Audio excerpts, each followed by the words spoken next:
Olá, bem-vindo à minha palestra.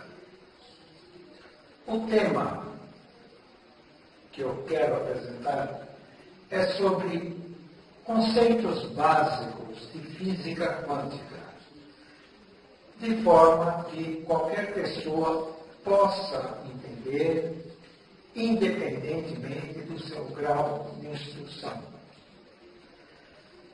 A física quântica parece que assusta as pessoas.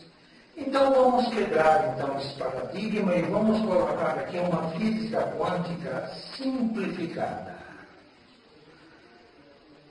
Antes de entrar no tema física quântica propriamente dito, eu gostaria de rever alguns conceitos sobre a física do dia a dia, a chamada física clássica, para depois fazer umas comparações.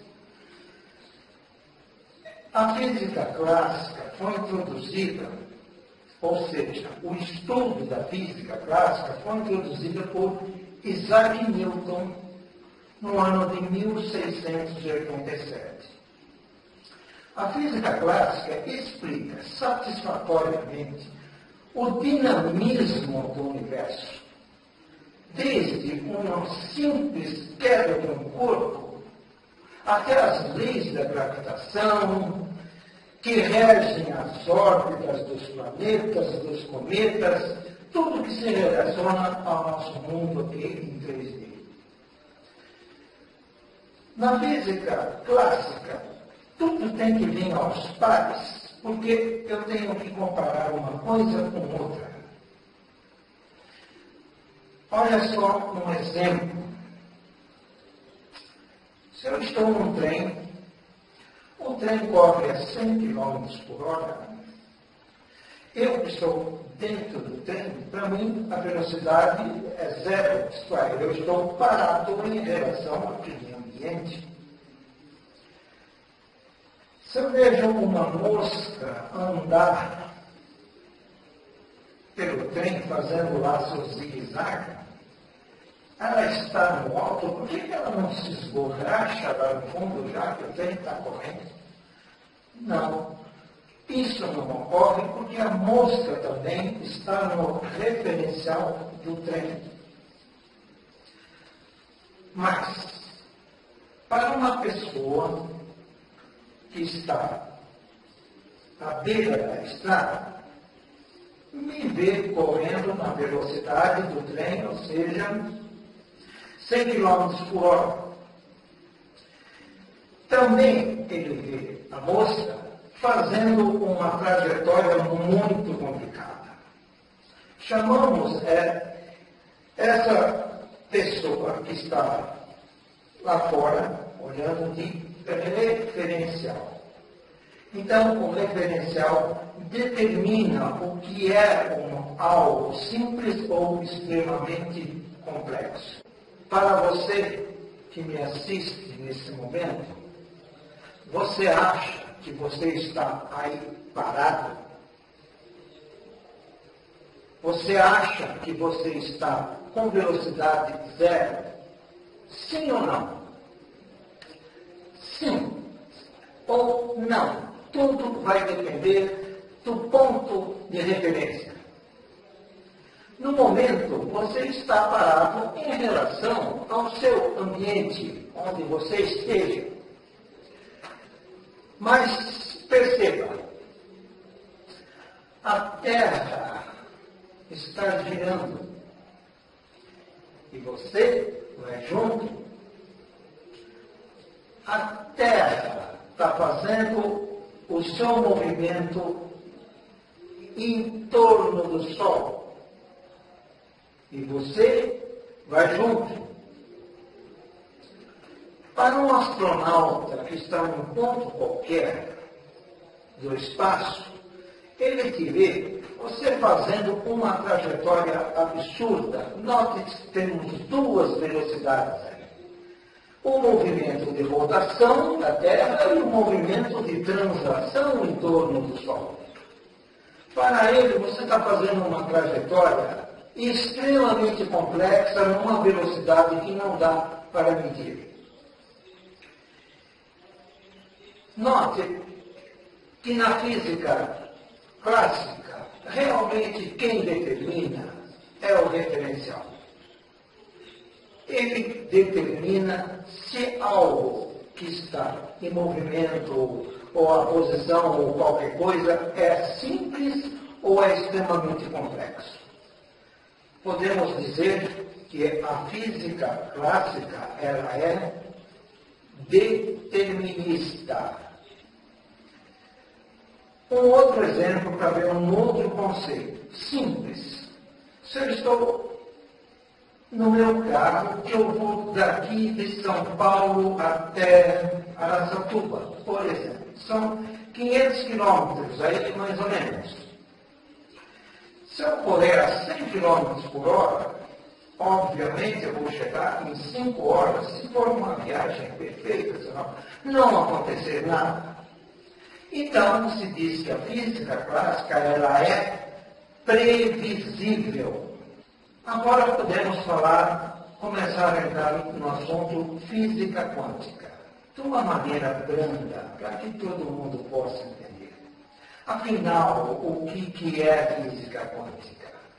Para responder essa questão, temos que lembrar ou dar o conceito de um átomo. O que é um átomo? Bom, essa história começou há 400 anos antes de Cristo, de um filósofo grego. Demócrito era o seu nome. Ele postulou o seguinte, naquela época.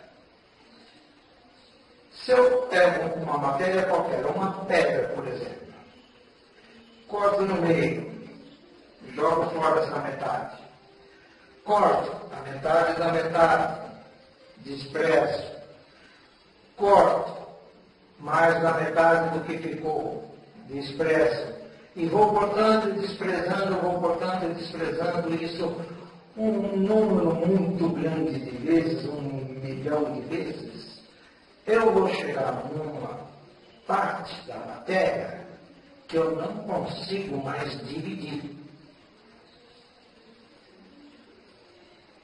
Demócrito chamou essa partícula de átomo. Ou seja, A significa em grego 100. Tomos, divisão. Significa, então, átomos é sem divisão, ou seja, indivisível. No final do século XIX, alguns cientistas retomaram essa visão do átomo, queriam pesquisar novamente esse mundo tão pequeno. Os cientistas como Rutherford, juntamente com Thomson, redescobriram então o átomo. Depois disso vieram outros cientistas, como o casal Curie, Marie, Pierre, também Niels Bohr, que propôs um modelo atômico que até hoje é aceito pela química moderna. Este é o modelo atômico de Niels Bohr. Para se ter uma ideia do átomo, se eu pegar a minha lapiseira, fizer um pontinho no papel, nesse pontinho caberão 1 trilhão de átomos. 1 trilhão de átomos. Trata-se de algo muito, mas muito pequeno. Os cientistas descobriram que o átomo ele é formado ainda por partículas menores, chamadas prótons, elétrons e nêutrons. Os prótons e os nêutrons formam o núcleo. E o elétron gira em torno do núcleo, cada um com a sua órbita. Se eu pego este átomo aqui e alargo ele, torno ele maior, faço uma expansão nesse átomo até ele ficar do tamanho de um campo de futebol,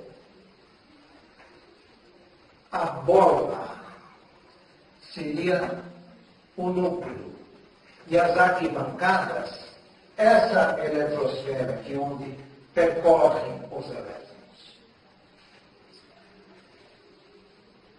O que se vê aqui que o átomo é constituído de 99,9%, segundo os cientistas, de espaço vazio. Ou seja, a matéria é constituída de vazio. O átomo é o alicerce da matéria. E a matéria, então, é constituída de vazio, 99,9% vazio. Na década de 30, um químico alemão chamado Otto Hahn, ele conseguiu quebrar o átomo. E nessa quebra, ele percebeu que se obtinha energia em forma de calor. Esse processo chama-se fusão nuclear, que deu origem à física nuclear. E também, consequentemente, as usinas nucleares, que aproveitam essa energia do átomo, quando quebra e se obtém energia. Mas o que eu queria realmente dizer é que o que era indivisível, agora já estava dividido. Voltando ao início do século XX, os cientistas que estavam estudando o átomo, entre eles o Schrödinger, Max Planck, Heisenberg e o Niels Bohr, que fez o modelo atômico que é utilizado até hoje pela química moderna, inclusive até o Einstein. Eles perceberam que naquele mundinho pequeno, nesse mundinho subatômico, as leis da física clássica não vigoram. Ou seja, não se obedeciam às leis da física clássica neste mundo pequeno. Os cientistas da época, eles chamaram isso, eles perceberam que tinha alguma coisa diferente naquele pontinho. Eles falaram, aqui tem uma física diferente. Não conhecemos essa física. Eles chamaram, então, de nova física. Naquela época, Max Planck estava estudando o comportamento da luz, como que a luz se propagava. Ele chegou à conclusão que a luz se propaga em ondas, chamadas ondas eletromagnéticas. Como assim? Se eu pego uma pedra e jogo num lago bem calmo, águas calmas, vai formar aquelas ondas. Né? E essas ondas, a crista da onda, levava então a luz, a energia. Levava uma certa quantidade de luz. Quantidade, no latim, significa quanta. Daí veio o nome de física quântica. Doravante, eu vou chamar essas partículas de objetos quânticos. Vou chamar também de, além de prótons, elétrons e nêutrons, de objetos quânticos. Segundo os cientistas, objetos quânticos duram para sempre. Objetos quânticos são eternos. Têm durabilidade eterna. Eu gostaria que gravássemos. Objetos quânticos duram para sempre. Ainda no início do século passado, o cientista e também precursor da física quântica, chamado Heisenberg, propôs de forma intuitiva que se temos dois objetos quânticos, temos aqui dois objetos quânticos, eu não sei a posição ou velocidade que o outro está. Espera aí, como assim? E a questão do referencial falado aí? Falei há pouco sobre o referencial. Na física quântica não tem referenciais. Se eu quiser saber a posição do outro elemento, outro objeto quântico, eu vou ter infinitas possibilidades de onde ele estiver. Então, a física quântica é a física das possibilidades também. Heisenberg chamou isso de princípio de incerteza. A física quântica, ela é não determinista e imprevisível. Diferentemente da física clássica, que falamos há pouco. Outra estranheza que temos aqui no átomo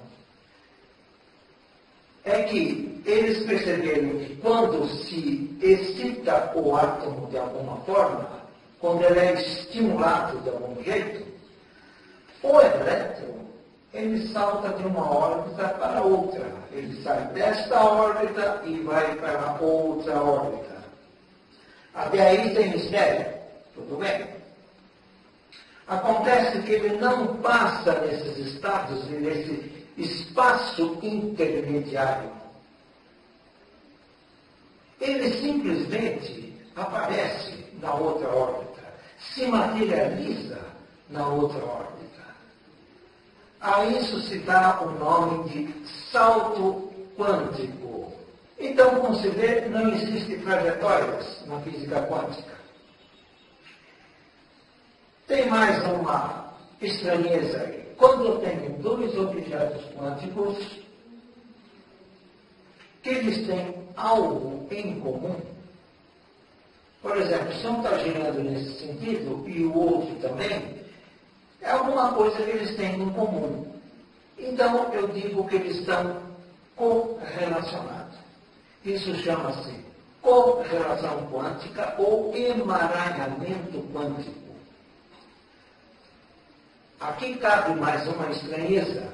O que ocorre com um deles, imediatamente ocorrerá com o outro. Por exemplo, se eu giro um em sentido contrário, o outro também vai girar em sentido contrário. Só para ilustrar para efeito didático, se eu pintar um de vermelho, o outro também aparece pintado de vermelho. A correlação quântica acontece e não importa a distância que eles estão do outro. Pode estar um aqui, outro no Japão, outro na Grécia, no Ártico, na Lua, em Júpiter, uma estrela longínqua qualquer. Não importa a distância. O que ocorre com um acontecerá com o outro. Isso também tem um nome. Chama-se não localidade. Ou seja, não há espaço nem tempo na física quântica. O dia que a ciência conhecer esses mecanismos, sobretudo entender o salto quântico, nós podemos fazer máquinas voadoras que nos levem a qualquer ponto do universo, instantaneamente num piscar de olhos. Einstein não gostou muito dessa história, porque ele falava que nada passa além da velocidade da luz, nada viaja acima da velocidade da luz. Mas nós estamos falando de uma outra física. Todos esses experimentos, todas essas características são feitos diariamente nos laboratórios, centenas de vezes nos laboratórios do mundo, que corroboram que isso realmente é um fato. Agora, um novo conceito que eu gostaria de introduzir. Vamos falar agora sobre o colapso de onda. O que vem a ser o colapso de onda? Digamos que eu tenho duas pedras de mesmo tamanho, mesma massa ou peso, e eu jogo naquele lago calmo, tranquilo, aquele lago, jogo as duas pedras, desde que caiam no mesmo tempo. O que vai acontecer? Eles vão formar ondas. Essas ondas acabam se chocando. Ou seja, a primeira onda que sai dessa pedra encontra a primeira onda que sai dessa pedra, eles se encontram e se anulam. Ou seja, entram em colapso. A segunda onda também encontra a segunda onda e assim sucessivamente. Onde encontram as ondas, elas se anulam, entram em colapso, é isso que se chama colapso de onda. Esse conceito serve para a gente entrar agora num tema muito comum na física, tanto clássica como quântica, que é o caso da fenda dupla, a experiência da fenda dupla. Vamos ter que usar alguma imaginação para entender isso muito bem. Vamos imaginar que eu tenho uma placa e uma tela. Nessa tela, por exemplo, registra tudo que toca nela. Se eu jogar uma bolinha de ping-pong, vai ficar a marquinha na tela. É uma tela que registra tudo o que se passa por ela. Então, se eu faço uma fenda na placa e faço passar um jato de areia, por exemplo, de alguma forma, eu vou encontrar uma faixa cheia de pontinhos. Uma faixa vertical cheia de pontinhos. Eu vou chamar isso aqui de padrão partícula. Ou seja, a faixa cheia de pontinhos onde bateu as pedrinhas lá, onde a areia bateu e ficou registrada. Uma linha vertical. Se eu fizer uma segunda fenda na minha placa e passar o jato de areia, eu vou encontrar, então, duas linhas verticais com as pedrinhas, a marquinha das pedrinhas que tocaram daquela areia que passou pela fenda e registrou aqui na minha tela. Isso ainda é chamado de padrão partícula. Ao invés de eu passar um jato de areia, passar uma fonte luminosa, um jato luminoso, um feixe luminoso aqui pelas duas fendas. Utilizando uma lanterna, uma lâmpada, uma coisa qualquer. Então eu vou encontrar que padrão? Um padrão diferente. Como aquelas duas pedras que eu joguei na rua, saindo aqui dessa placa, assim que a luz passa pelas fendas, forma o mesmo sistema daquelas pedras que eu joguei na água. Elas formam aquelas ondas e vão impregnar, então, a minha tela. Então, como eu tinha falado, aqui está a experiência da fenda dupla. Quando o facho de luz passa pelas duas fendas, provocam essa questão aqui, da mesma forma como eu joguei as duas pedras na água, formam essas duas ondas e vão impregnar a placa. Vão impregnar de que forma? Vamos fazer uma faixa de luz e outra faixa escura. Vai se formar essas ondas. Essas ondas, elas se encontram em algum ponto, formando um colapso de onda, que vão impregnar a minha tela. Observe que a tela vai ter linhas horizontais iluminadas e outras escuras. Essas, onde tem as linhas escuras, é porque ocorreu o colapso de onda e a iluminação não chegou na Terra. Chamo isso de padrão onda. As faixas escuras, então, correspondem ao colapso de onda. Em virtude do colapso de onda, formou-se essas faixas escuras. Vamos levar essa experiência lá no mundinho quântico, onde as leis da física clássica não vigoram. Eu vou passar um feixe de elétrons na minha placa e vamos ver o que se espera. Eu passando um feixe de elétron, o elétron para mim é uma pedrinha, é uma partícula. Vou fazer passar o elétron para ele registrar. Então eu espero, claro, uma pedrinha passando ali, que me dê padrão partícula. Mas eis a minha surpresa, o que eu encontro? Padrão onda. Como assim? Se eu estou jogando umas partículas, umas pedrinhas lá, como é que pode me dar padrão onda? Isso é desconcertante. Vamos fazer, então, que aquele emissor de elétrons lance um elétron de cada vez. Ou um só elétron. Ou o elétron bate na tela e não passa, ou o elétron passa por uma das faixas, por uma das fendas, ou ele passa na outra fenda, e vamos ver o que ocorre. Deixo essa experiência ocorrendo só um elétron por vez.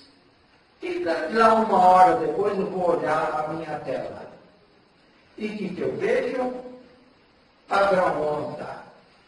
De novo, padrão onda. Isso é mais do que desconcertante. Bom, para resolver isso, o que os físicos fizeram? Eles deram um jeito de olhar isso de perto. Quero ver o que está acontecendo. Quero fazer um dispositivo qualquer lá para poder olhar o que está acontecendo aí. Quero ver de perto agora. Foi então feito esse dispositivo, tudo intuitivamente, e vamos ver o que estava ocorrendo. Então eu fiquei olhando para ver o que estava acontecendo com o elétron. E aí ele me deu o padrão partícula. Só porque eu estou olhando, será que ele ficou envergonhado? Só porque eu estou olhando ele me dá padrão partícula? Ele dá padrão onda.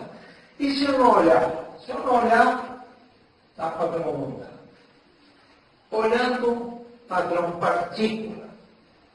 Não olhando, padrão onda. Se eu fizer isso 500 milhões de vezes, vou ter sempre o mesmo resultado. Então, quando eu estou olhando, me dá padrão partícula. Quando eu não estou olhando, me dá padrão onda. Isso significa que a observação, ou seja, alguém observando, ou, melhor ainda, uma consciência observadora esteja olhando, está interferindo na matéria, está interferindo no colapso de onda. Então, o elétron, que eu não sei se é uma partícula ou onda, isso depende apenas do observador, da consciência observadora. Conclui-se que eu posso mudar a matéria, o colapso de onda, apenas olhando. Gente, eu não sou dono da verdade, mas eu gostaria aqui de colocar a minha opinião sobre esse processo todo. O que ocorre é que quando estamos observando o elétron, estamos mantendo uma correlação quântica com esse objeto quântico, o elétron. E o que temos em comum? Temos em comum que eu sou matéria, massa. O elétron também se comporta então como se fosse massa, uma partícula, e age como uma partícula. Quando eu não estou olhando, não existe essa correlação quântica. Ele atua como onda. Ou seja, quando estamos olhando, há correlação quântica. Quando não estamos olhando, não existe essa correlação quântica. Então, o elétron ele passa a ser partícula ou onda de acordo com o que se observa. Se o elétron é uma partícula ou é onda, depende da consciência observadora. Mas a relação quântica se dá apenas entre objetos quânticos. Podemos deduzir, então, que a consciência... Aliás, falando em consciência, há um conceito aqui diferente. Você, por exemplo, e eu, nós não temos uma consciência, nós somos uma consciência. Também chamada de espírito, alma, psique, mônada, que chamem do que quiser. Então, a consciência pode ser tratada como se fosse um objeto quântico. Ora, se nós somos objetos quânticos, ora partícula, ora onda, eu disse há pouco que vocês devem ter gravado que objetos quânticos são eternos. Eles vivem para sempre. Se conclui-se que a consciência é eterna. Nesse momento, nós, eu, você, todo mundo que me assiste, estamos no estado quântico, partícula, matéria, carne, encarnado. Mas a gente sabe que não ficamos sempre nessa condição, pois ninguém fica para semente. Uma outra ocasião, nós vamos ficar sem a massa, não na matéria, desencarnado. Mas a consciência também é chamada de espírito, alma, psique, mônada, permanece a mesma. Assim como os objetos quânticos são ora partícula, ora onda, a consciência também é ora partícula, matéria, carne, encarnado, ora onda, sem estar na matéria, desencarnado. Isso não lembra o processo reencarnatório que tanto falam lá e apregou as filosofias orientais, como os budistas, taoístas, e aqui os espíritas, os espiritualistas?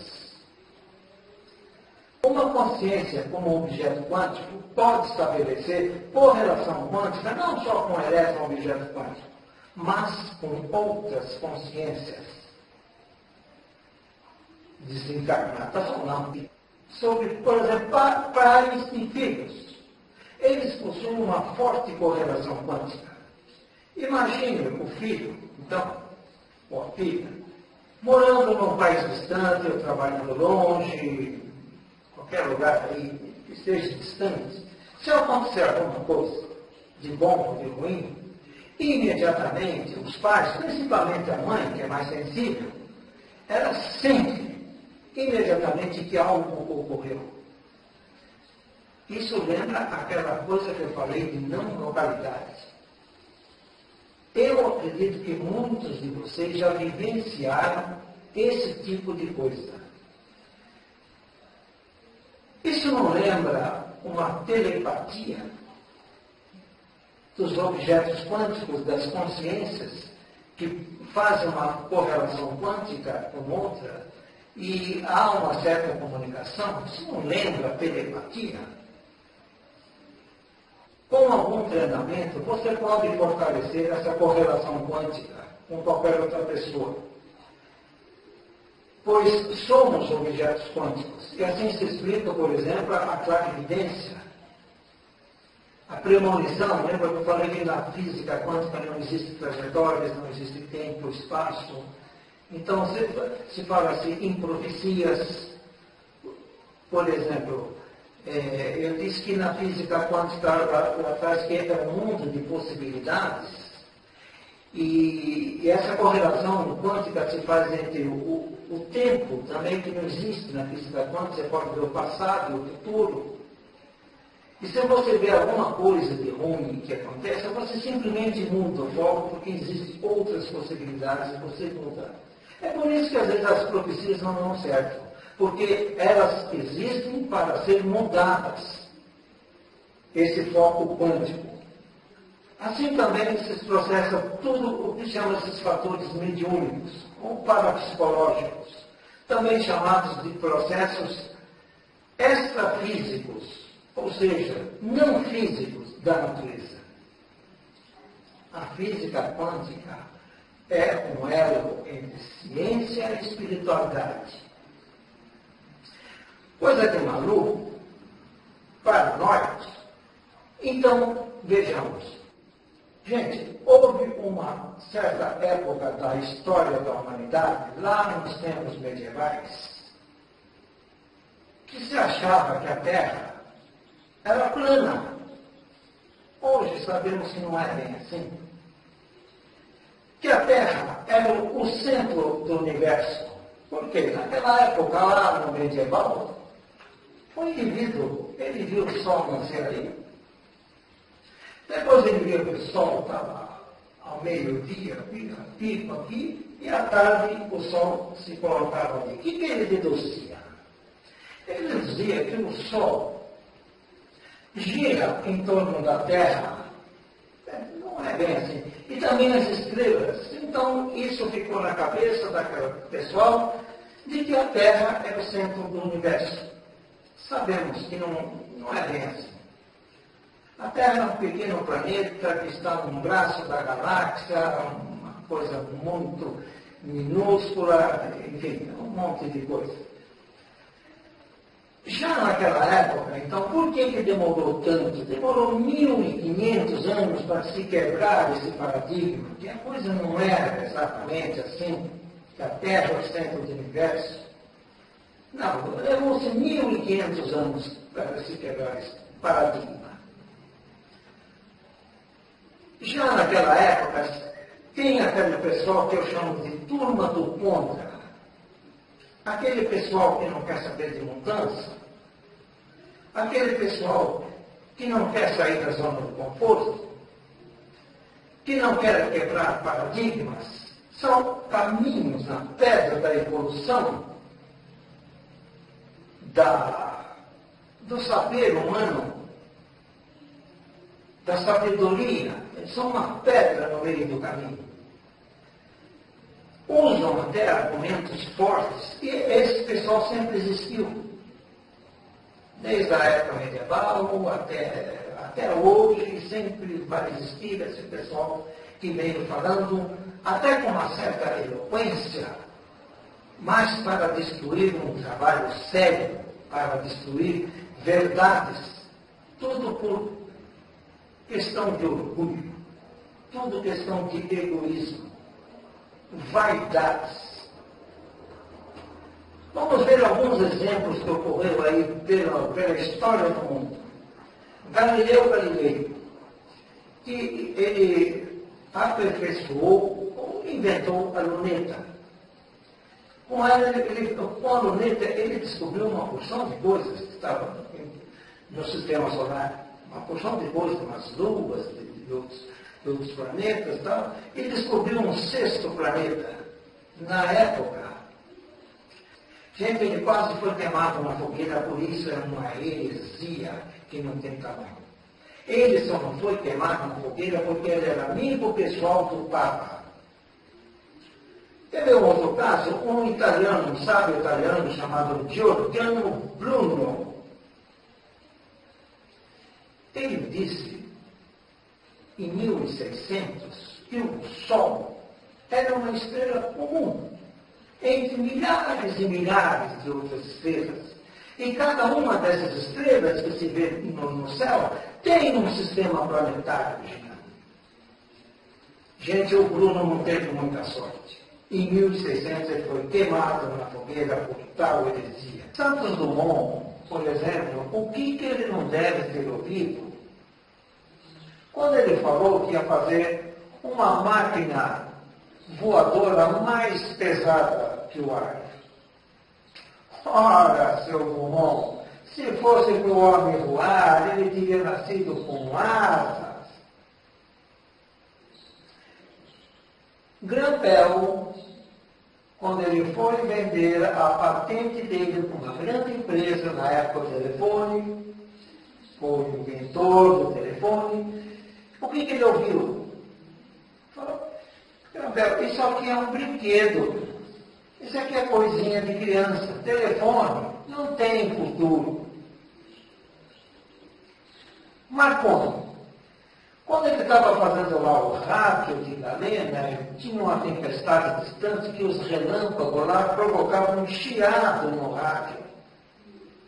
E ele disse, olha, se fosse uma voz humana lá, sairia aqui no rádio. Isso foi uma piada, porque a turma do Ponta estava sempre aqui. A turma do Ponta até hoje está atravancando, como sempre fizeram. Mas a caravana do conhecimento continua passando. A caravana passa e deixa a turma do Ponta ficar, sabe, deixa eles falarem.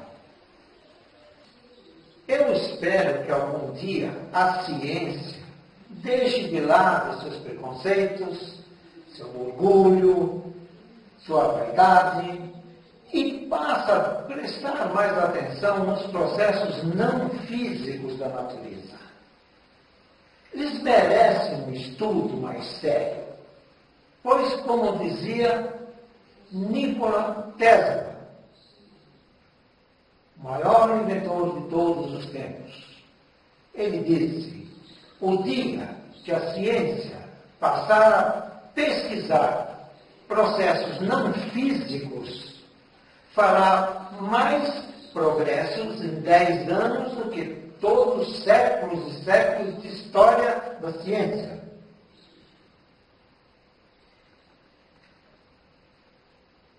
Então é isso, gente. Era esse o recado que eu gostaria de ter colocado aqui. Espero ter sido claro, espero ter sido útil. E se quiserem maiores detalhes, por favor, é só visitar o meu site www.estanteonline.com.br e também no blog quantum.blogspot.com. Aqui você vai encontrar literatura, textos, livros que falam desse assunto. Então, gente, fiquem em paz. Obrigado por ter assistido.